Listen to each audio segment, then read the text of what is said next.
हाँ जी बोलो। क्या बोलो। क्या मैं क्या बोलूं? तू बोल। मैं क्या बोलूं? वही जो बोलने के लिए बुलाया। अरे मैंने कब बुलाया? ये मैं नहीं आती किसी के यहाँ से। हाँ, सिक्योरिटी गार्ड ने बोला तेरे को भाई मांगता है इसलिए आई मैं। अरे तो ऐसे बोलो ना बहन। बहन नहीं, भाई। भाई। भाई कांता भाई। ये तू मेरा खाली फोकट टाइम मत वेस्ट करा। जल्दी बता क्या काम है? अरे वो घर की सफाई करवानी थी। अच्छा, सफाई में क्या करना है? लादी। लादी? लादी मतलब झाड़ू।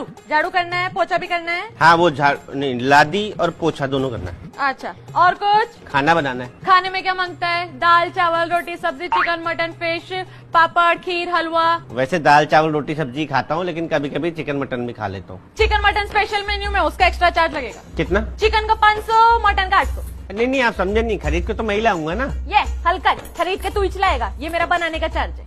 नहीं फिर तो रोटी सब्जी ठीक है। कितनी रोटी खाएगा?